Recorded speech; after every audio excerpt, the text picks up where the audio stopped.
নরম মোলায়েম milk pudding মুখে দিলেই মিলিয়ে যাবে। হাই গাইস, আসসালামু আলাইকুম। আজকে আপনাদের করে দেখাচ্ছি মিল্ক পুডিং। এটা দেখতে যতটা লোভনীয় লাগছে, বানানো ঠিক ততটাই সহজ। একবার বানিয়ে দেখুন, বারবার এভাবেই করে খাবেন। মিল্ক পুডিং এর জন্য আমি 2 কাপ তরল দুধ দিয়ে নিচ্ছি। আপনি চাইলে পাউডার দুধ দিয়েও বানিয়ে নিতে পারেন। তারপর 4 চামচ চিনি দিয়ে নিচ্ছি,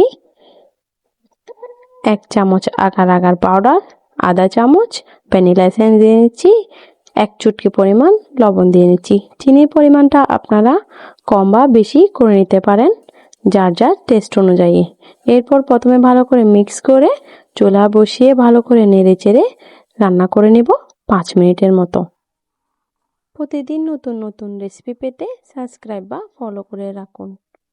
ভিডিও ভালো লাগলে একটা লাইক অবশ্যই দিবেন, কমেন্টে জানাবেন আপনার কেমন লাগছে, শেয়ার করে অন্যদের দেখার সুযোগ করে দিবেন।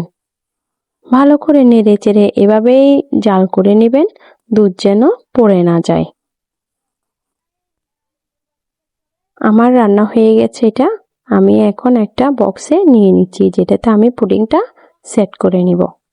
পুডিংটা বক্সে নিয়ে প্রথমে ফ্যানের বাতাসে ঠান্ডা করে নেবেন, তারপর নরমাল ফ্রিজে রেখে দিবেন 2 ঘন্টার জন্য। 2 ঘন্টার পর আবারও বের করে নিলাম। দেখুন আমার পুডিংটা একদম সেট হয়ে গেছে। এখন আমি উপর থেকে কিছু গুঁড়ো দুধ ছিটিয়ে দিচ্ছি। পাউডার দুধটা অবশ্যই দেওয়ার চেষ্টা করবেন, এটা দিলে পুডিংটা খেতে আরো বেশি ভালো লাগে। এই তো আমার পুডিং এখন রেডি হয়ে গেছে। এখন আমি কেটে পরিবেশন করে নিব।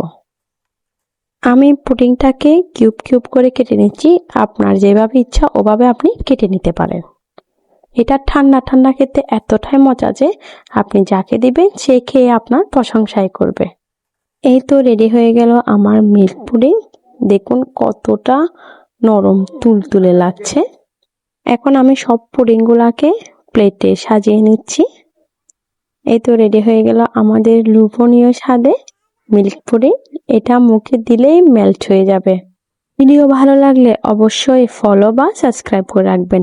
একটা লাইক অবশ্যই দিয়ে যাবেন। ধন্যবাদ সবাইকে।